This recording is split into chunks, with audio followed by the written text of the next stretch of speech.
हरे कृष्णा। तो सभी भक्तों का हार्दिक स्वागत है आज के संध्याकालीन क्लास में, जहां पर हम भगवान की दामोदर लीला के ऊपर में चर्चा कर रहे हैं। तो हमने अब तक देखा, एक छोटा सा रिकैप कर लेते हैं कथा के ऊपर। हम लोग कथा से किस पड़ाव पर आके पहुंचे हैं।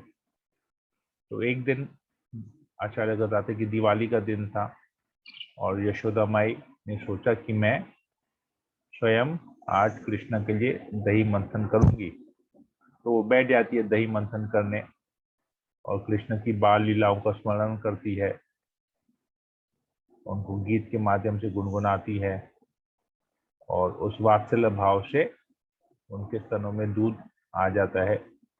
कृष्ण जो कि सोए हुए रहते हैं उस समय उठ के आ जाते हैं, वहां पर मंथनी को रोकते हैं अपने हाथों से, मैया की ओर देखते हैं और दूध पीने की इच्छा, स्तनपान करने की कामना से वहां पर यशोदा माई के पास आते हैं। तो जब भगवान इच्छा करते हैं तो भगवान उस इच्छा के माध्यम से अपना जो ऐश्वर्य है, आत्मा राम वाला ऐश्वर्य, उसको त्यागते हैं, उसका परित्याग करते हैं, यहाँ पर देखते हैं।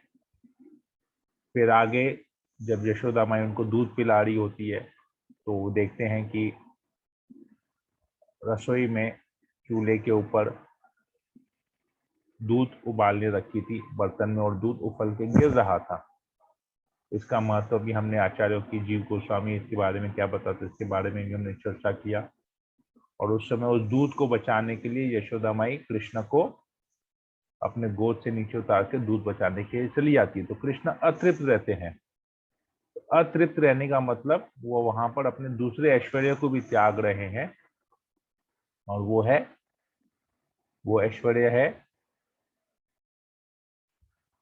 आपका काम। फिर वहां पर वो फिर क्रोधित हो जाते हैं।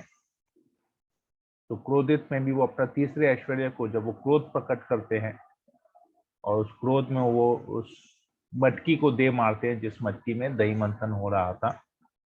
तो क्रोध, तो भगवान यहाँ पर अपना तीसरा ऐश्वर्य, त्रिगुणातीत, जो 3 गुणों के ऊपर है भगवान, परंतु क्रोध करते हैं। क्रोध रजोगुण के प्रभाव से होता है, स्वयं भगवान गीता में यही कहते हैं। तो तीसरा ऐश्वर्य भी यहाँ पर त्यागते हैं, तीसरे ऐश्वर्य का परित्याग करते हैं। फिर वो चोरी करते हैं, पास वाले कमरे में जाते हैं, वहां पर छीके से माखन लटका हुआ था, तो उस मटकी में से माखन निकालते हैं और मरकट माखन, बकायदा इसमें बताया जाता है भागवतम कि वो चोरी कर रहे हैं, माखन चोरी कर रहे हैं।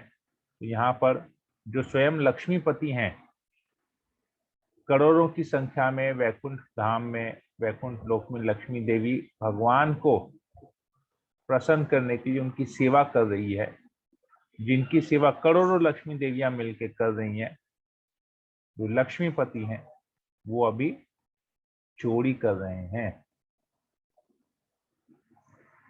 तो यहां तक हमने चर्चा किया कि भगवान अपने इन 4 ऐश्वर्यों को त्यागते हैं। क्यों त्यागते हैं? जैसे हमने पहले दिन ही दामोदर लीला की महिमा के बारे में पढ़ा, एवं संदर्शिना यज्ञ हरिना भृत्य वश्यत। भगवान सबसे कह रहे हैं, दिखाना चाहते, सुखदेव गोस्वामी बताते हैं कि भगवान दिखा रहे हैं सबको, सारे देवताओं को, सारे ईश्वरों को, शिव जी को, ब्रह्मा जी को दिखा रहे हैं, दर्शा रहे हैं। एवं संदर्शिना हंग्य, दर्शा रहे हैं कि देखो, मैं जिस सबको वश में करके रखा हूं, परंतु मैं कैसे अपने भक्त के वश में आ जाता हूं। ये चीज भगवान यहाँ पर दिखा रहे हैं इस लीला के माध्यम से। तो इस लीला में हम और आज आगे बढ़ते हैं। आगे क्या होता है ये हम देखते हैं।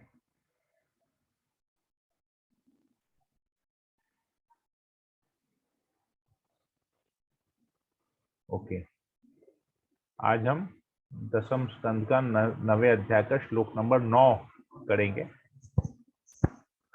ओम ज्ञानतिमिरान्धस्य ज्ञानांजना शलाकया चक्षुरुन्मिलितं येन तस्मै श्रीगुरुवे नमः। नमो ओम विष्णुपादाय कृष्णप्रेष्ठाय भूतले श्रीमते भक्ति वेदांत स्वामिनिति नामिने। नमस्ते सरस्वती देवे गौरवाणी प्रचारिणे निर्विशेष शून्यवादी पाश्चात्य देश तारिणे। हे कृष्णा करुणा सिंधु दीनबंधो जगतपते गोपेश गोपिकांत राधाकांत नमस्ते। सप्त कांचन गौरांगी राधे वृंदावनेश्वरी वृषभानुसुते देवी प्रणमामि हरि प्रिये। वांछा कल्पतरुभ्यश्च कृपा सिन्धुभैव च पतितानां पावनेभ्यो वैष्णवेभ्यो नमो नमः। जय श्री कृष्ण चैतन्य प्रभु नित्यानंद श्री अद्वैत गदाधर श्रीवासादि गौर भक्तवृंद। हरे कृष्णा कृष्णा कृष्णा हरे हरे, हरे राम राम राम हरे। मंगलाचरण की जय।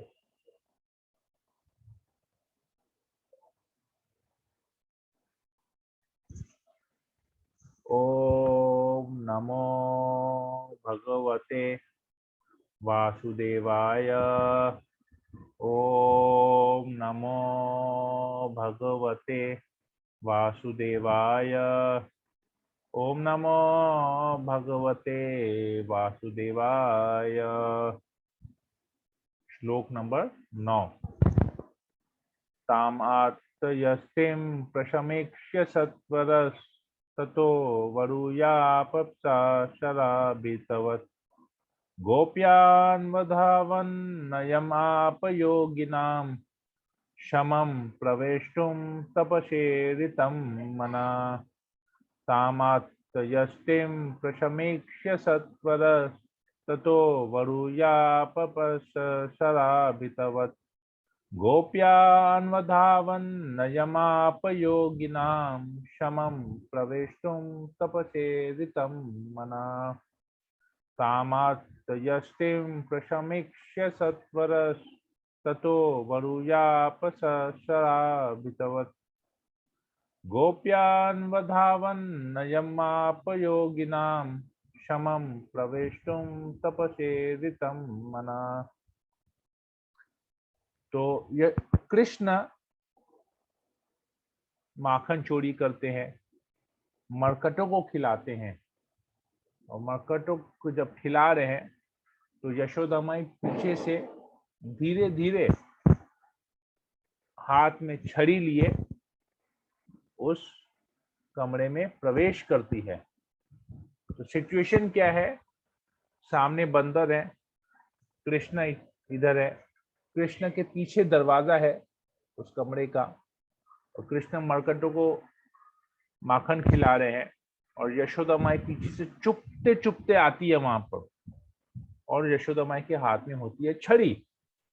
तो जैसे ही बंदर देखता है, हम लोग देखते हैं ना आईना, अगर हमारे सामने आईना है रहता है तो हमारे पीछे क्या कार्य हो रहा है, कौन आ रहा है कौन जा रहा है, उस आईने में हम देख पाते हैं हमारे पीछे क्या, पीठ पीछे क्या कार्य हो रहा है, तो आईना में उसकी परछाई आ जाती है।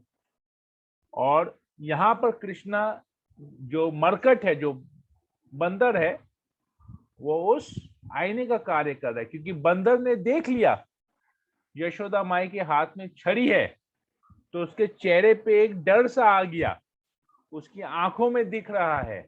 और कृष्ण जैसे उसको देखते हैं तो कृष्ण को भी पता चल जाता है कि अब तो गए, अभी कोई नहीं बचा सकता है मुझे, क्योंकि यशोदा माई जान गई है कि मैं क्या हरकत कर रहा हूं, मैं अभी रंगे हाथ तो पकड़ा गया, तो यशोदा माई मुझे देख लिया। तो क्या करते हैं उस समय? ताम आत्तयस्तिम, तो यशोदा माई के हाथ में छड़ी देखते हैं। प्रशामिक्ष्य सत्वरस, कृष्ण उसको प्रशामिक्ष्य उसको देखते हैं, इस रूप में देखते हैं। कौन से रूप में? कि यशोदा माई के हाथ में छड़ी है। तो क्या करते हैं? सत्वर, एकदम तेजी से, ततः वहां से जम, ततः अवरुह्य अपससार, तो कृष्ण वहां से तुरंत जिस उखल के ऊपर में, जिस ओखल के ऊपर में कृष्ण चढ़े हुए थे, चढ़ के बैठे हुए थे, उस ओखल से तुरंत जंप मारते हैं, नीचे उतरते हैं और वहां से भागते हैं। कैसे? भीतवत, भयभीत होकर भागते हैं वहां से। किससे? गोपी से, मैया यशोदा से भयभीत, उसका जो उस रूप को देख के वो भयभीत हो जाते हैं और वहां से भागते हैं। और मैया यशोदा क्या करती है? उसके पीछे अनवदावन, उसके पीछे भागती है। किसके पीछे भागती है? न यम आप योगी नाम, जो योगी है, जो योगी जिसको पकड़ने में अपने मन, वायु के वेग से, मन के वेग से जिस कृष्ण को पकड़ने में नाकाम रहते हैं, वैसे कृष्ण को पकड़ने के लिए यशोदा माई उसके पीछे भाग रही है। तो ये बहुत सुंदर एक श्लोक आता है। ये यहाँ पर भगवान अपना एक और ऐश्वर्य का परित्याग कर रहे हैं। तो बताते हैं कि जो सबसे स्पीड, जो हाई स्पीड रहता है, हम लोग बोलते हैं विंड का स्पीड, वायु का स्पीड, वायु का जो वेग होता है वो बहुत स्ट्रांग होता है, वायु का वेग।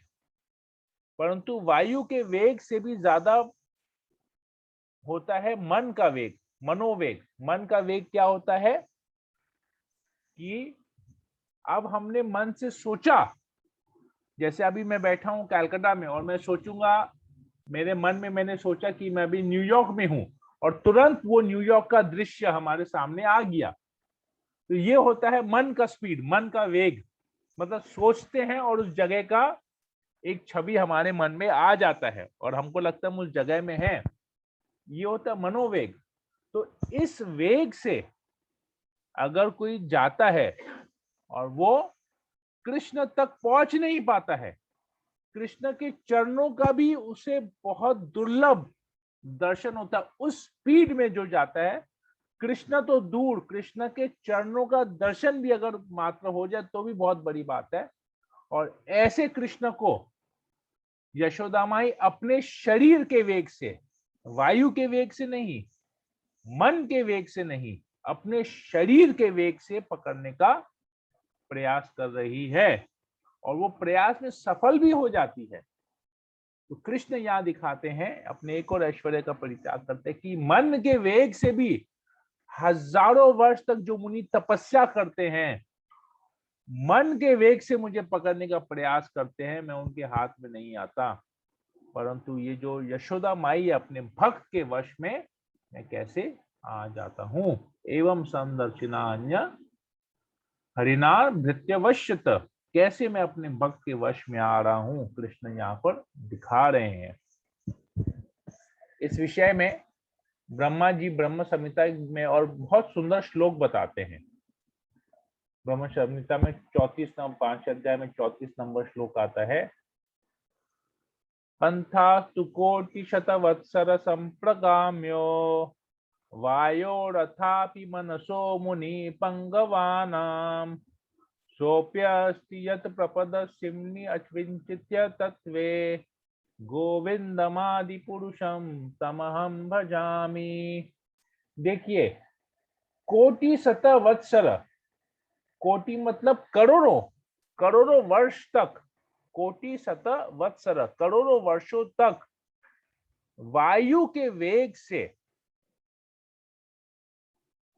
वायोर अथापि मनसो, वायु के वेग से या मन के वेग से जो मुनि पुंगवानम, जो बहुत हाई लेवल के मुनि होते हैं, उच्च कोटि के जो मुनि होते हैं, वो क्या करते हैं, वायु के वेग से या मन के वेग से करोड़ों वर्ष उनको लगता है।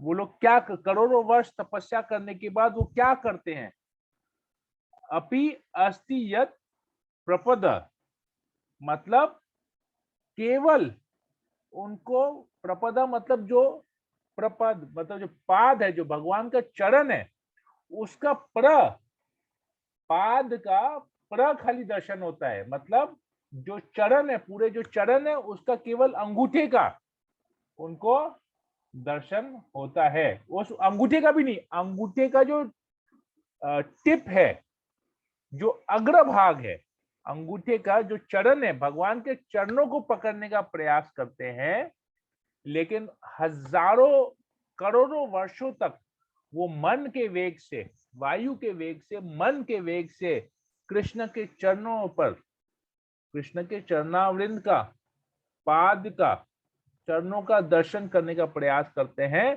पर उनको क्या मिलता है? प्रपाद। चरण का जो अंगूठा है, उस अंगूठे का सिमनी, सिमनी मतलब उस अंगूठे का अग्र भाग का खाली उनको दर्शन होता है। तो ऐसे व्यक्ति को, ऐसे श्री भगवान कृष्ण को यशोदा माई अपने शरीर के वेग से पकड़ने का प्रयास कर रही है। तो ब्रह्मा जी कहते हैं, तो ऐसे गोविंद को मैं नमस्कार करता हूं। तो यहां पर आता है कि यशोदा माई कैसे पकड़ पाती है। यशोदा माई को तो शरीर भारी भरकम होता है। क्यों भारी भरकम होता है? क्योंकि वो तो नंद गेहिनी है, नंद महाराज की पटरानी है, और कलयुग का तो मिलावट वाला दूध दही मक्खन नहीं खा रही है। वो तो प्योर, जो खुद के, जो गाय है उनका निकला हुआ दूध, उनका निकला हुआ मक्खन, उस दूध से बना हुआ मक्खन, उस दूध से बना हुआ घी, उसको खा रही है। तो कोलेस्ट्रॉल वगैरह का कोई प्रॉब्लम नहीं है। तो खाते पीते घर की है, नंद गेहिनी है। तो अपने भारी शरीर के वेग से कृष्ण के पीछे दौड़ रही है। तो कैसे कृष्ण को पकड़ पाती है? बहुत सुंदर यहाँ पर हमारे आचार्यगण बताते हैं। काल्यवन, काल्यवन बोल के, काल्यवन नामक एक क्षत्रिय था, परंतु यवन था। तो उसने एक बार, कृष्ण जब द्वारका में थे, तो उन्होंने मथुरा में थे, तो उन्होंने पूरा वहां पर यादव वंश को नष्ट करने का, काल्यवन गर्ग मुनि का पुत्र था। तो गर्ग मुनि का किसी कारण से यादवों से कुछ मतभेद हुआ था। तो उसका बदला लेने के लिए गर्ग मुनि ने एक पुत्र के लिए एक पुत्र चाहा, और ऐसा पुत्र चाहा जिसको यादव कभी भी हरा नहीं पाएंगे। वो हमेशा यादवों को हराने के लिए उन्होंने एक पुत्र का जो है कामना की थी। तो काल्यवन बोल के उसका पुत्र हुआ। उसको वो शिव जी का बड़ा भक्त था, और तो शिव जी की उसने अत्यंत तपस्या की थी, और शिव जी की तपस्या करने से शिव जी से उसे वरदान मिला था कि वो कभी भी किसी भी यादव के द्वारा मारा नहीं जाएगा। यदु वंश में जिसका जन्म हुआ है, वो कभी ऐसे व्यक्ति के हाथ से मारा नहीं जाएगा। यदु वंश का कोई भी होगा, उसे मार नहीं पाएगा। तो उसने कृष्ण को मारने के लिए यादवों के ऊपर, यदु वंश के ऊपर आक्रमण किया। कृष्ण बलराम को ये पता था कि उसको शिव जी का वरदान मिला है, और क्योंकि शिव जी परम भक्त है, परम वैष्णव है, कृष्ण के लिए तो कुछ असंभव नहीं है, बलराम के लिए कुछ असंभव नहीं है। परंतु क्योंकि शिव जी परम भक्त है, परम वैष्णव है, तो उसका मान रखने के लिए, उसका आशीर्वाद काल्यवन पर रहे, उस आशीर्वाद को रखने के लिए वो वहां से भागते हैं कृष्ण बलराम, और मुचुकुंद के गुफा में एंटर करते हैं, जहां पर मुचुकुंद के हाथों से काल्यवन का वध होता है। ये दूसरी एक लीला है। तो कहने का मतलब यहाँ पर काल्यवन के बारे में क्यों कर चर्चा किया है, क्योंकि काल्यवन बहुत बड़ा क्षत्रिय था और बहुत स्विफ्ट था। स्विफ्ट मतलब बहुत एक्टिव, हल्का फुल्का शरीर था उसका, परंतु वो उस हल्के फुल्के शरीर से कृष्ण को पकड़ नहीं पाया। वो कृष्ण के पीछे दौड़ा, कृष्ण के पीछे भागा, परंतु वो कृष्ण को पकड़ नहीं पाया। और इसकी दूसरी तरफ हम देखते हैं कि यशोदा माई वो यदुवंश की है, वो नंद गेहनी है। काल्यवन तो क्षत्रिय था, तो क्षत्रिय एक गृहिणी से क्षत्रिय का ज्यादा बल होता है, ज्यादा एक्टिव होता है, ज्यादा उसमें स्टेमिना होता है। परंतु क्षत्रिय होने के बावजूद भी काल्यवन कृष्ण को पकड़ नहीं पाया, और ये नंद गेहनी होने के बावजूद भी, हट्टी कट्टी खाते पीते घर के होने के बावजूद, भारी भरकम शरीर होने के बावजूद भी उसने कृष्ण को पकड़ लिया। ऐसा क्यों? हमारे आचार्यगण बताते हैं कि काल्यवन भले शरीर में हल्का हो, पतला दुबला था, स्विफ्ट था, एक्टिव था, कुछ भी हो, परंतु उसके हृदय में पापों का बोझ बहुत था। उसको यदुवंश से ईर्ष्या थी। जो ये ईर्ष्या है ना हमारे मन में, हमारे हृदय में जो ईर्ष्या है, वो सबसे बड़ा पाप है। उस ईर्ष्या के बोझ को, वो सबसे भारी बोझ है हमारे ऊपर। जब तक वो ईर्ष्या हमारे हृदय में रहेगी, वो ईर्ष्या का बोझ हमारे हृदय में रहेगा, हम कृष्ण तक नहीं पहुंच पाएंगे। क्योंकि हम भले शरीर से कितने भी एक्टिव हो, हमारे हृदय के अंदर अगर वो ईर्ष्या रहेगी दूसरों के प्रति, भक्तों के प्रति, भगवान के प्रति, भक्तों के प्रति, अगर वो ईर्ष्या बनी रहेगी, तो हम चाहे कुछ भी कर लें, हम कृष्ण तक नहीं पहुंच पाएंगे। वो जो ईर्ष्या का जो बोझ है ना, वो कृष्ण तक पहुंचने की जो हमारा जो वेग है, हमारा जो स्पीड है, उसको वो स्लो कर देगा। अभी जैसे एक बहुत तेज भागने वाला व्यक्ति हो, अगर आप उसके ऊपर वजन डाल दे तो वो क्या उतना तेज भाग पाएगा? नहीं, उतना तेज भाग नहीं। उसके ऊपर वजन डाल दीजिए, थक जाएगा जल्दी और भाग भी नहीं जाएगा, उसकी स्पीड कम हो जाएगी, कि भागने की क्षमता कम हो जाएगी, भागने का जो स्पीड है वो कम हो जाएगा। इसी प्रकार अगर हमारे हृदय में ईर्ष्या का बोझ रहेगा, ईर्ष्या का भार रहेगा, तो हम कृष्ण को कभी पकड़ नहीं पाएंगे। अब वो ईर्ष्या किसी के प्रति भी हो सकती है, चाहे वो भगवान के प्रति हो, चाहे भगवान के भक्तों के प्रति हो। हमको ईर्ष्या रहेगी तो हम पकड़ नहीं पाएंगे। और उसी दूसरी तरफ यशोदा माई, इतना भारी भरकम शरीर है, परंतु हृदय में क्या है? केवल निस्वार्थ प्रेम है कृष्ण के प्रति। उस निस्वार्थ प्रेम के कारण उतना भारी भरकम शरीर होने के बावजूद भी वो कृष्ण को पकड़ ले रही है। क्यों? कृष्ण के प्रति प्रेम है, उसमें ईर्ष्या का कोई बोझ नहीं, उसके हृदय में कोई बोझ नहीं है, एकदम फ्री है, किसी प्रकार का भी उसके ऊपर में बोझ नहीं है, और वो कृष्ण को पकड़ रही है, पकड़ पा रही है। पकड़ने में यहाँ पर पकड़ ले रही है, वो उसको सफल हो जा रही है पकड़ने में। तो ये यहाँ पर बताते हैं। और साथ ही साथ अब यहाँ पर एक और चीज आता है इसमें, तो यहाँ पर हम देखते हैं कि कृष्ण अपने एक और ऐश्वर्य का परित्याग यहाँ पर करते हैं, और साथ ही साथ अब कृष्ण के पीछे दौड़ रहे हैं।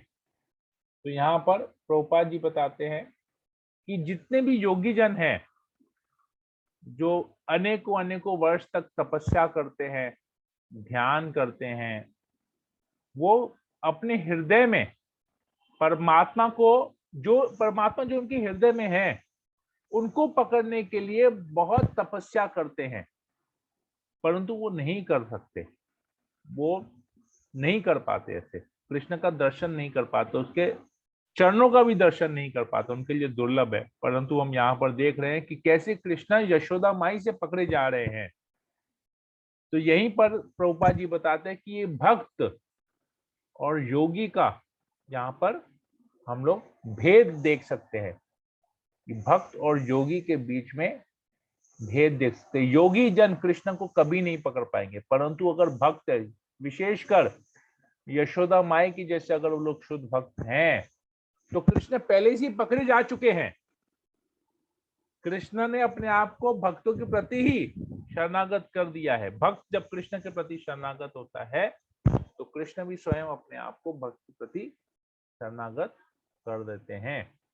और यहाँ पर केवल शरणागत कैसे? वो यशोदा माई के छड़ी को देख के भयभीत हो रहे हैं।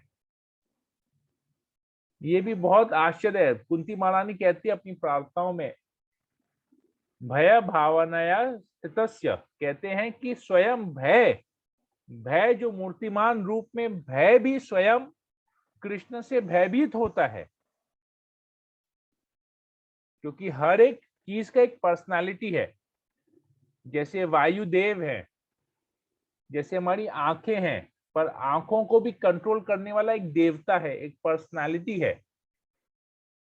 हमारी जितनी भी इंद्रियां है, हर इंद्रियों को कंट्रोल करने वाला एक देवता है, एक पर्सन है। वैसे ही भय, भय भी एक देवता है।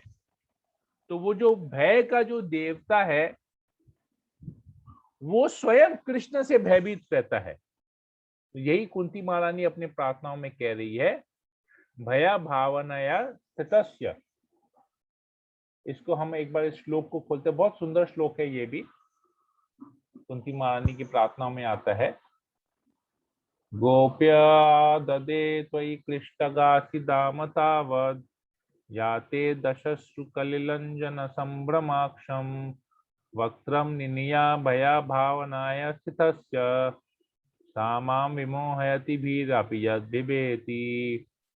तो कृष्ण, यहाँ पर कुंती महारानी कहती है कि हे कृष्ण, प्रार्थना कर रही है, यशोदा माई ने एक रस्सी उठाई आपको बांधने के लिए।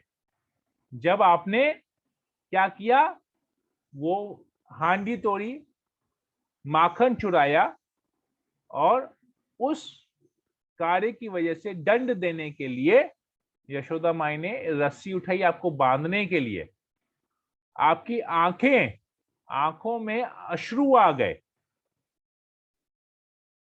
और आप भयभीत हो गए, जबकि भय स्वयं, भय जो मूर्तिमान रूप भय आपसे भयभीत होता है, परंतु आप यहाँ पर यशोदा माई के से भयभीत हो गए। तो ये दृश्य बहुत मुझे जो है बहुत अद्भुत लगा है, मुझे चौंका दिया है, बिविल्डर कर दिया है। अकस्मात मुझे समझ में नहीं आ रहा है कि मैं इसको कैसे देखूं। ये दृश्य जो है मुझे बहुत कंफ्यूज कर दिया है। कुंती महारानी ये चीज यहाँ पर कृष्ण से प्रार्थना में, उसको प्रार्थना में बताती है ये चीज। तो यहाँ पर बताया, जो भय स्वयं भय मूर्तिमान रूप में कृष्ण से भयभीत होता है, वो कृष्णा भी यशोदा माई से भयभीत होके भाग रहे हैं। यहाँ पर कृष्ण दिखा रहे हैं, दर्शन करा रहे हैं, एवं संदर्शिना यंग हरिना भृत्य वश्यत। मैं किस प्रकार अपने भक्तों के वश में आ जाता हूं। हरे कृष्णा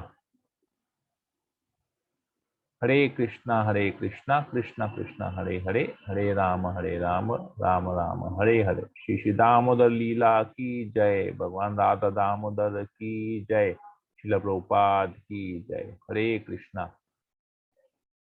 हरे कृष्णा। तो आप लोग का किसी को कोई प्रश्न हो, कोई कमेंट हो, तो मैं ले सकता हूं यहाँ पर। Okay, Komal Punjabi, yes. Hare Krishna Prabhu. Hare Krishna, yes Komal. Prabhu, in the last class it was से आपने बताया था ना कि माता यशोदा के मन में ये बात आई थी कि उनका मतलब Krishna ji is very intelligent, कि हाँ उन्होंने जिस पोजीशन से वो हाँ मटकी फोड़ी थी। हाँ हाँ। तो जब किसी माँ के मन में ये चीज आती है तो वो गुस्से का फीलिंग तो चला जाता है ना, तो why was she carrying a छड़ी? आई मीन ये मुझे थोड़ा ओके, ये दो वर्ड्स के बाद ये आएगा, इसका एक्सप्लेनेशन ओके प्रभु। ये आएगा। अभी दामोदर लीला कंप्लीट नहीं हुआ है। वो आई वाज थिंकिंग, अगर कोई माँ सोचती है उसका बेटा इंटेलिजेंट है तो वो हाँ, फीलिंग तो चेंज हो ही जाती, तो गुस्सा कहाँ रहा, तो फिर ये छड़ी ओके, क्यों उठाई उन्होंने? चलिए इसको एक, हम लोग भौतिक बुद्धि वाले हैं, इसको एक भौतिक उदाहरण से समझने का प्रयास करते हैं, ठीक है।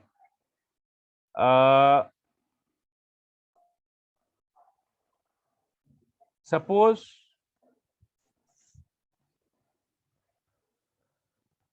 हमारा बेटा है,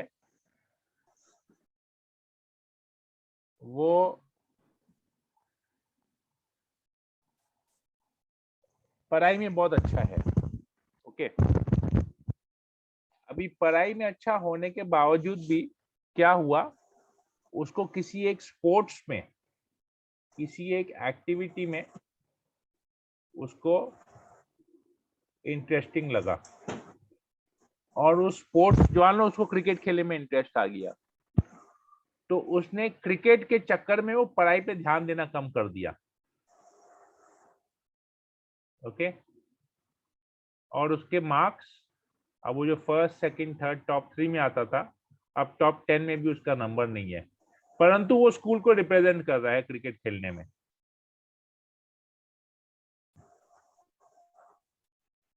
और रिपोर्ट कार्ड के दिन, अभी रिपोर्ट कार्ड जिस दिन मिला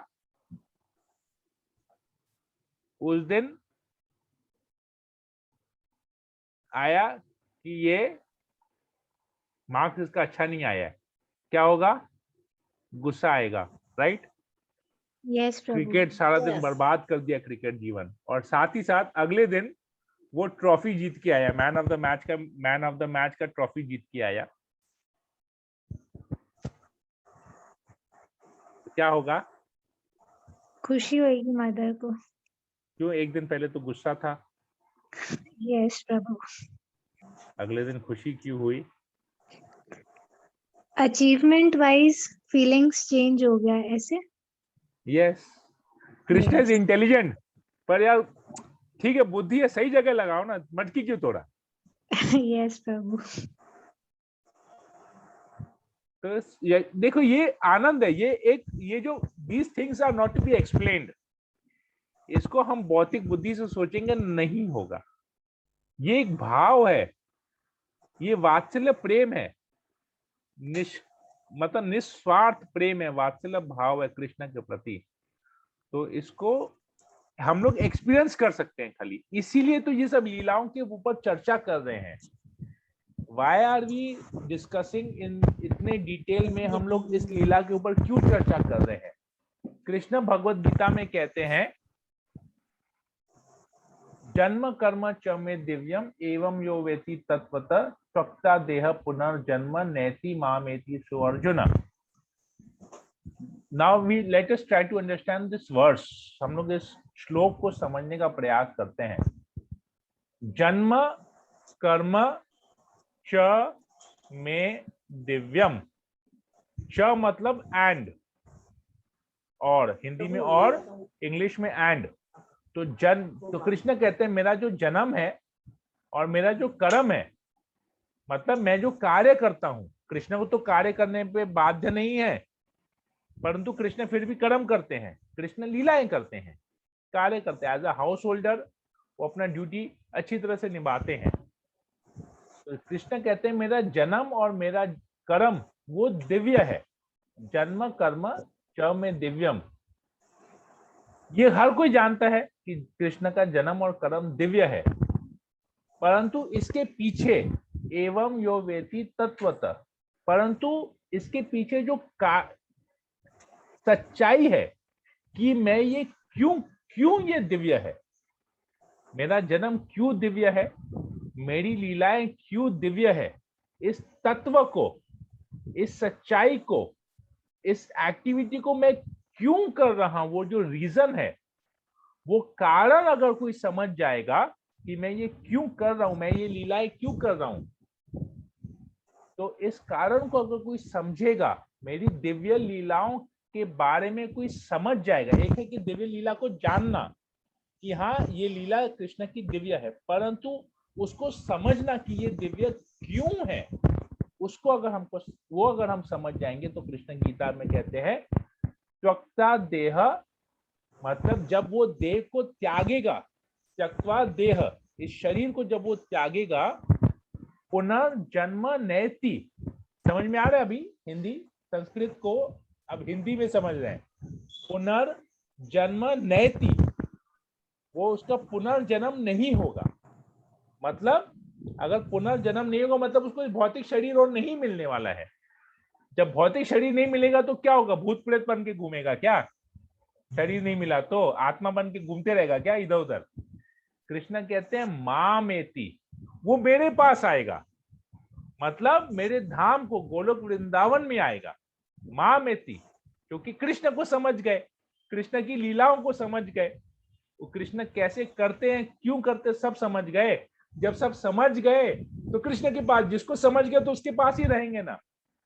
नहीं समझे हैं बोल के इधर फंसे हुए हैं, समझ गए तो जिसको समझ गए उसके पास रहेंगे। अभी जैसे एक हम लोग देखते हैं बहुत जगह हस्बैंड और वाइफ 10 साल 15 साल 20 साल रहने के बाद भी डाइवोर्स हो जाता है। क्यों? रीजन पूछो, भाई हम इसको समझ नहीं पाए आज तक, इसलिए अलग हो गए। और जो साथ रहे हुए उनसे पूछो, हम समझ गए एक दूसरे को, उसकी इच्छाओं के बारे में, उसका कब उसको गुस्सा है, कब उसका मूड खराब है, कब उसका मूड अच्छा है, उसको आज क्या खाना है क्या नहीं खाना है, सब समझ गए ना। हाँ समझ के प्रभु, बोल हाँ के प्रभु, साथ में रहे हुए हैं। एकदम प्रभु। नहीं समझते हैं तो 20 साल रहने के बावजूद भी, बच्चे हो जाने के बावजूद अलग हो जाते हैं, नहीं समझ पाए हैं उसको। 50 साल का रहने के बाद भी अलग हो जाते हैं। तो कृष्ण कहते हैं जो समझ गया वो मेरे पास आ जाएगा, बात खत्म हो गया। तो ये बहुत सब चीजों को, इसलिए हम इस लीला को डिटेल में कर रहे हैं, क्योंकि प्रभु, एक ये लीला है जिसमें आपको सब कुछ पता चलेगा कृष्ण के बारे में, एटलीस्ट मतलब मोर पूरा भाव, जो भक्ति का जो भाव है वो कृष्ण के प्रति कैसी हमारी भक्ति होनी चाहिए। वो अब तक तो हमने 4-6-7 क्लास में तो यही सब चर्चा किया ना, एक एक चीज के ऊपर में चर्चा किया। आज जैसे हमने कहा क्या हमारे अंदर में ईर्ष्या है, ईर्ष्या सबसे बड़ा बोझ है जो हमको कृष्ण के पास हमको जाने में रुकावट है, हमारे वेग को, हमारे स्पीड को कम कर दे रहा है। This are we are understanding, सब प्रैक्टिकल हम लोग समझ रहे हैं कि हमको क्या करना चाहिए ताकि हम कृष्ण को पकड़ पाए, कृष्ण के पास जा पाए, कैसे सेवा करनी है, क्या भाव होना चाहिए, क्या मूड होना चाहिए, सब कुछ हम समझ रहे हैं यहाँ पर। ठीक है कोमल, आई होप मैं समझा पाया आंसर। प्रभु ये Yes, भी प्रभु। प्रभु ये भी तो लीला का एक पार्ट हुआ ना। हाँ, तो एक एक चीज में, एक एक श्लोक में तो हम एक एक चीज समझ रहे थे कि आधा एक एक घंटा एक ही श्लोक के ऊपर चर्चा कर रहे हैं। बहुत अच्छा लगा प्रभु, बहुत तो बहुत अच्छा लगा। यही तो दिव्य भगवान की दिव्य लीला, यही तत्व को तो हम समझने का प्रयास कर रहे हैं। माता जी मैंने एक लेक्चर सुना था, पूतना का लेक्चर सुना था, जब पूतना राक्षस ने कृष्ण को स्तनपान करा के मारने आती है, अपने स्तनों में जहर लगा के आई, तो कृष्ण जब उसने कृष्ण को गोद में उठाया, ध्यान दीजिएगा, हाँ ध्यान से सुनिएगा ये बात, उसने जब कृष्ण को गोद में उठाया और जैसे ही कृष्ण को अपना स्तनपान कराया, कृष्ण ने आंखें बंद कर ली। तो कृष्ण ने आंखें क्यों बंद की, समझ में आ रहा है? पूतना हाँ प्रभु, हाँ जहर लगा के उसने कृष्ण को गोद में उठाया, कृष्ण ने जैसे ही स्तनपान किया, कृष्ण ने अपनी आंखें बंद कर ली। कृष्ण ने वो अपनी आंख क्यों बंद की, उसके ऊपर में 8 घंटे का लेक्चर है। 8 घंटा समझते हैं? कृष्ण ने बहुत हुआ अपनी प्रभु। आंखें क्यों बंद की, उसके ऊपर में 14 कारण है, 14 रीजंस कि कृष्ण ने अपनी आंखें क्यों बंद की। तो अब आप समझ रहे हैं। अब 8 घंटे का लेक्चर में कैसे बताऊंगा आपको, तो सुबह हो जाएगा, तो बताते बताते शॉर्टकट में बताइए ना प्रभु जी, क्या शॉर्टकट में, वो तो लीला में जो सुनेंगे ना, वो तो वही तो शिक्षा है। वो जो 14 कारण है वही तो उस लीला का शिक्षा है कि क्यों कृष्ण ने आंखें बंद की, क्या सोचा उसने कृष्ण का। तो एक एक कारण आचार्य एक एक कारण बताते, कारण के पीछे प्रैक्टिकल हमको क्या अपनाना चाहिए वो चीज उसके ऊपर है। तो यही तो कृष्ण की लीला का तत्व है, इसी को तो समझना है हमको। इसलिए तो मैं दामोदर लीला इतने डिटेल में कर रहा हूँ, तत्व को समझने का प्रयास कर रहे हैं ना। तत्व को समझेंगे, प्रैक्टिकल एप्लीकेशन होगा। देखेंगे कभी ऐसा मौका हुआ तो उस तत्व को भी डिस्कस करेंगे। कृष्ण पूतना लीला बहुत सुंदर है, पूतना लीला है, गोवर्धन लीला है, बहुत सुंदर सुंदर भगवान की लीलाएं हैं। ठीक है, ओके। और कोई प्रश्न और कोई कमेंट किसी को? प्रभु जी एक प्रश्न था मेरा। हाँ पूछिए। अच्छा प्रभु जी, तारापीठ से कुछ 10 किलोमीटर दूर कुछ इस्कॉन का मंदिर है क्या प्रभु जी? एक चक्रधाम। अच्छा प्रभु जी, वहाँ का कुछ है? वो नित्यानंद प्रभु का जन्म स्थान है। जी हाँ जी प्रभु जी, हम लोग गए वहां पर, हम लोग 2-3 दिन रहे थे हम लोग। 4 साल पहले गए थे और हमने पूरा एक चक्र धाम का परिक्रमा भी किया था। बोले प्रभु जी वहाँ पे कोई मंदिर है जो डूबा हुआ है पानी में, बोले वहाँ का पानी पीने से बहुत अच्छा रहता है। उधर बहुत कुछ है, बहुत सारी वहां पर लीलाओं का स्थान है। मतलब 3 दिन तो हमने परिक्रमा किया, एक एक जगह, बहुत सुंदर सुंदर जगह है वहां पर। हाँ प्रभु जी। और एक चक्र धाम का अपना एक महिमा है। एक चक्र नाम इसलिए पड़ा, एक चक्र नाम इसलिए पड़ा उसका जगह का, क्योंकि जब महाभारत का युद्ध हो रहा था, कुरुक्षेत्र का जब युद्ध हो रहा था महाभारत में, तब हम लोग एक जगह देखते हैं कि 11वें दिन, शायद 10वें या 11वें दिन, वो कृष्ण रथ का पहिया उठा के भीष्म पितामह के पीछे भाग जाते हैं उसके ऊपर फेंकने के लिए। हाँ प्रभु, हाँ पता है ना ये सबको? हाँ प्रभु। तो वो क्या फेंकते हैं? वो नहीं फेंकते हैं। क्यों नहीं फेंकते हैं? क्योंकि अर्जुन उनके चरणों में पकड़ लेता है, अर्जुन उनके चरणों को पकड़ लेता है और उनको बोलता है आपने वचन दिया है कि आप अस्त्र शस्त्र नहीं उठाएंगे, पर आप अपना वचन क्यों तोड़ रहे हैं? कृष्ण ने कहा मैं अपने भक्त के लिए कुछ भी कर सकता हूँ, वचन को मारो गोली, वचन भी तोड़ सकता हूँ अपने भक्त के लिए। तो पर अर्जुन ने उसको प्रार्थना किया, बोले नहीं। तो कृष्ण ने वो रथ का पहिया छोड़ा, कृष्ण वो रथ का पहिया भीष्म पितामह के ऊपर नहीं छोड़ा, उसने साइड में रखा, साइड में फेंक दिया।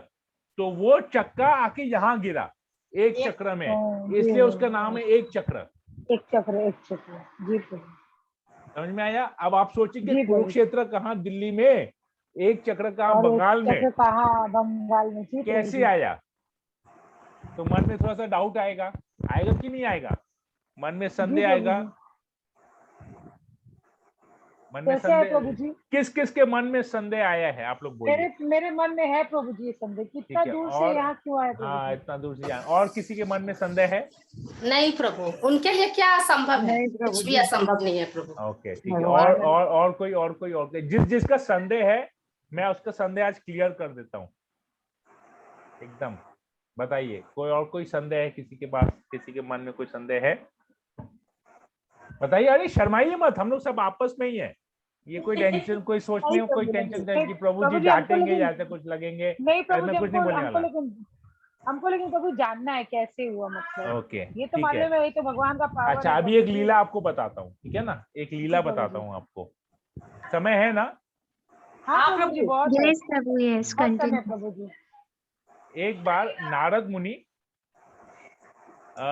वैकुंठ की ओर जा रहे थे, तो पृथ्वी में थे। पृथ्वी से भ्रमण करते करते वो भगवान के धाम जा रहे थे, वैकुंठ जा रहे थे। तो उनको रास्ते में एक ब्राह्मण मिला। ब्राह्मण ने नारद मुनि को देख के दंडवत किया और नारद मुनि से पूछा, हे नारद मुनि, आप तो भगवान के परम भक्त हैं, तो आप किस तरफ जा रहे हैं? तो नारद मुनि का, मैं जा रहा हूँ भगवान का दर्शन करने के लिए जा रहा हूँ। तो बोले कि ठीक है, आप भगवान का दर्शन करने जा रहे हैं, मेरे लिए मेरा एक प्रश्न है, केवल भगवान से उसका उत्तर लिखिए। बोले हाँ पूछिए। तो बोला कि भगवान से पूछिए कि मुझे मोक्ष कब मिलेगा, मुझे मुक्ति कब मिलेगी। तो बोले कि ठीक है, मैं पूछ लूंगा। तो फिर थोड़ी और दूर जाते हैं तो उनको एक मोची मिलता है। मोची पता है ना, जो जूता उता सिलाई करता है, मोची मिलता है। हाँ प्रभु जी, हाँ प्रभु जी। तो मोची मिलता है। तो मोची तो शूद्र जात हो गया। हाँ प्रभु। तो शूद्र से भी नीचे वाला जात है मोची। और मोची, कुमार, ये लोग जो होते हैं ना, शूद्र से भी नीचे वाले जात में आते हैं वो लोग। जी प्रभु। तो वो था, परंतु मोची ने भी नारद मुनि को देख के तुरंत उनको दंडवत किया। नारद मुनि तो भगवान के परम भक्त है, वो तो अत्यंत कृपालु है, तो उसने वो भेदभाव, नारद मुनि भेदभाव नहीं करते हैं, तो उन्होंने भी उनका प्रणाम स्वीकार किया। और इधर नारद मुनि ने पूछा कि मैं जा रहा हूँ भगवान का दर्शन करने, तुमको कुछ पूछना हो तो बोलो, मैं भगवान से, तुम्हारा कुछ संदेश हो तो बोलो, मैं भगवान को तुम्हारा मैसेज दूंगा।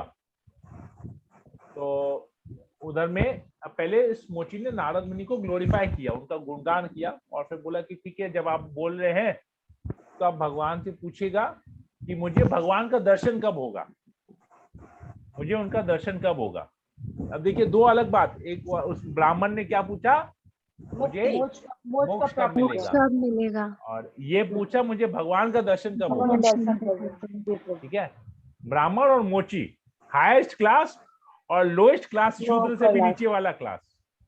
अब नारद मुनि चले जाते हैं भगवान का दर्शन करने, तो भगवान बोलते हैं बताओ क्या पूछना है। बोले प्रभु आपको कैसे पता कि मुझे कुछ पूछना है। बोले नहीं नहीं पूछो पूछो, तुमको किसी ने संदेश भेजा है तुम्हारे हाथ से, पूछो क्या पूछना है। तो नारद मुनि ने पूरा बात बताया ऐसा ऐसा है। तो बोले कि तुम उत्तर में देना कि वो मोची को, ये उसका आखिरी जन्म है, अब वो जब शरीर छोड़ेगा वो मेरे धाम आएगा, मेरे पास आएगा। और उस ब्राह्मण को कहो कि अभी उसको बहुत समय है, उसको अभी जितना जल्दी मोक्ष मिलने वाला नहीं है, उसका टाइम रहेगा, उसको टाइम लगेगा अभी। तो नारद मुनि पूछा प्रभु ये कैसे हुआ, ये मैं उसको कैसे बोलूं। अब वो मुझसे पूछेंगी ऐसा क्यों, तो मैं इसका क्या उत्तर दूंगा। मुझे तो एक कुछ जस्टिफाई देना पड़ेगा ना, जस्टिफिकेट कि भगवान ने ऐसा बोला है, लेकिन क्यों भगवान ने ऐसा बोला है, तो उसका एक जस्टिफिकेट, वो तो रीजन मांगेंगे, तो मुझे एक जस्टिफिकेशन कारण बताना पड़ेगा। तो भगवान ने कहा उसको, एक नारद मुनि को एक बताया रीजन कि तुम ये रीजन बताना। इस रीजन का रिएक्शन देख के तुमको अपने आप समझ में आ जाएगा कि मैंने ऐसा क्यों कहा है। नारद मुनि वापस आते हैं, नारद मुनि आते हैं तो पहले ब्राह्मण से मिलते हैं।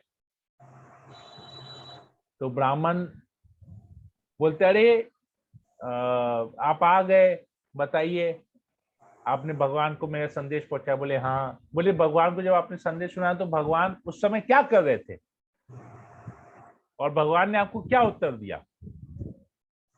तो बोले कि भगवान ने उत्तर दिया कि तुमको मोक्ष मिलने वाला नहीं है। बोले ऐसे क्यों कहा भगवान ने, भगवान उससे दूसरा कोई कार्य करे तो उनका मूड खराब था क्या, क्या कार्य करे थे जो उनका मूड खराब था और भगवान ने ऐसा बोला मेरे लिए, मैं तो ब्राह्मण हूँ।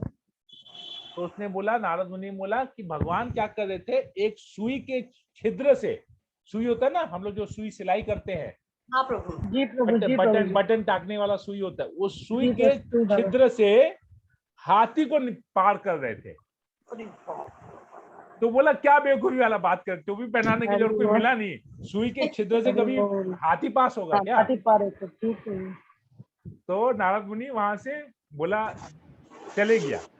अब जाके मोची से मिला, मोची वापस उनको दंडवत किया। तो बोले आप भगवान का दर्शन करके आए, आप कृपया मुझ पर जो है, अब भगवान का आपने आलिंगन किया होगा, भगवान का दर्शन किया हो, तो मुझे भी आप आशीर्वाद दीजिए। हालांकि मैं शूद्र के नीचे जाता हूँ, फिर भी आप मुझ पर कृपा कीजिए क्योंकि आप भगवान का दर्शन करके आए हैं। तो भगवान क्या कर रहे थे, तो बोले कि भगवान एक सुई के छिद्र से हाथी को पार कर रहे थे। बोला भगवान ये कर रहे थे, ये तो भगवान चुटकी में कर सकते हैं। तो भगवान को और कोई काम नहीं मिला, भगवान यही कर रहे हैं, ये तो ऐसे ही हो जाएगा, भगवान देखेंगे और हाथी पार हो जाएगा, भगवान को करने का प्रयास करने की जरूरत ही नहीं है, भगवान तो कुछ भी कर सकते हैं। तब बोला, जब बोला कि तुमको आश्चर्य नहीं हुआ ऐसा ये देख के कि भगवान उसमें सुई के छिद्र से हाथी को पार कर रहे हैं। बोला इसमें आश्चर्य होने का क्या बात है, जब इतना बड़ा वट वृक्ष है, वट वृक्ष एक छोटे से बीज के अंदर में इतना बड़ा जब वट वृक्ष भगवान डाल सकते हैं, तो सुई के छिद्र से हाथी पार करना कौन सा बड़ा बात है भगवान के लिए। तो नारद मुनि समझ गया ये पूर्ण रूप से भगवान के प्रति शरणागत है, इसलिए भगवान बोले कि ये मेरे धाम आएगा, और वो समझ रहे कि ये सब कार्य संभव नहीं है। तो वो अभी उसको कई जन्म और लगेंगे भगवान को समझने में। इसलिए भगवान गीता में कहते हैं, एक श्लोक, बहुत सुंदर श्लोक आता है भगवत गीता में, भगवान कहते हैं अनेक अनेक जन्मों बहुनाम जन्मनान अन्ते ज्ञात्वा माम प्रपद्यन्ते वासुदेव सर्व इति स महात्मा सुदुर्लभ।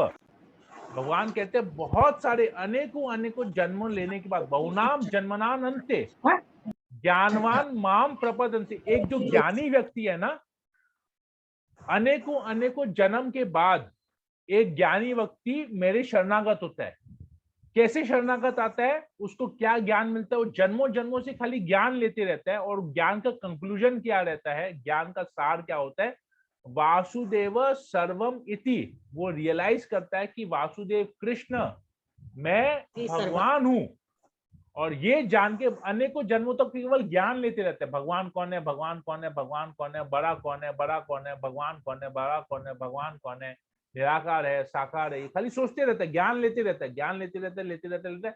ज्ञान का कंक्लूजन क्या लेता है? वासुदेव सर्वम इति, कि वासुदेव कृष्ण ही सर्व है, और तब जाके वो भगवान के प्रति शरणागत होता है। और कृष्ण कहते हैं स महात्मा, ऐसे व्यक्ति को कृष्ण महात्मा कह रहे हैं, और कहते हैं सुदुर्लभ, दुर्लभ नहीं, सुदुर्लभ। तो सोचिए कितने कितने ब्राह्मण होंगे और कितने मोची होंगे, उसमें से केवल एक मोची, 4 वर्णाश्रम सिस्टम में कितने लोग होंगे, एक मोची सोच रहा है कि भगवान के लिए कोई भी चीज असंभव नहीं है। तो स महात्मा सुदुर्लभ, और वो अब उसको बहुत सारा जन्म लेना है, क्योंकि अब तक रियलाइज नहीं किया कि कृष्ण सुप्रीम है, भगवान सुप्रीम है। वो बोल रहा है उसको मोक्ष की प्राप्ति चाहिए, भगवान के पास नहीं जाना, क्योंकि अभी वो भगवान को रियलाइज नहीं किया है। उसको और जन्म लेना पड़ेगा, फिर और जन्म में ज्ञान लेगा, फिर दूसरे जन्म में और ज्ञान लेगा, तीसरे जन्म में और ज्ञान लेगा, चौथे जन्म में और ज्ञान लेगा। ज्ञान लेते लेते लास्ट में जब वो बोलेगा हाँ कृष्ण भगवान है, तब वो छुटकारा उसका निकल गया। तो सोचिए आप लोग कितने भाग्यशाली हैं जो भक्ति कर रहे हैं, जो जानते हैं कि कृष्ण भगवान है और शरणागत होने का प्रयास कर रहे हैं, भक्ति करने का प्रयास कर रहे हैं। तो सोचिए आप लोग ऑलरेडी कितने जन्मों से सब कुछ करते करते करते करते कंक्लूजन पे आ गए हैं, वासुदेव सर्वम इति। और आप लोग को महात्मा बनने में टाइम नहीं लगेगा। कृष्ण कहते हैं स महात्मा सुदुर्लभ, तो आप लोग उस सब सुदुर्लभ की कैटेगरी में पहुंच गए हैं। ठीक है, तो अभी सब लोग सुदुर्लभ के हरि बोल बोलिए, सब लोग हरि बोल बोलिए, सब लोग तो पहुंच गए सुदुर्लभ के। हरि बोल, हरि बोल। ठीक है, निशा गुप्ता माता जी, आपका प्रश्न का उत्तर समझ में आया कि हाँ, भगवान प्रभु के जी, लिए समझ कोई गए। भी चीज असंभव नहीं है, भगवान कुछ भी कर सकते हैं। ठीक है, हरि बोल प्रभु जी। हरि बोल प्रभु जी। हरे कृष्णा, हरे अभी हमको प्रभु जी बहुत टाइम लगेगा प्रभु जी भक्ति हाँ? में। अभी हमको भक्ति के मतलब पहुंचने में बहुत टाइम लगेगा प्रभु जी।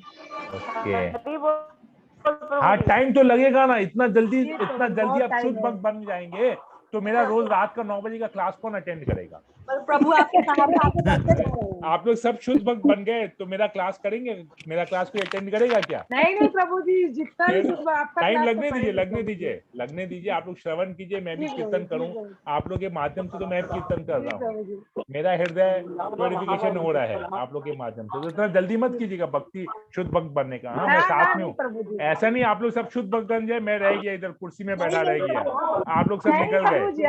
आपके बिना हम लोग कैसे आगे बढ़ेंगे प्रभु जी। ठीक है, चलिए रखते हैं फिर यहाँ पर, हरि यहीं पर बोल, कथा को विराम देते हैं। हरि बोल।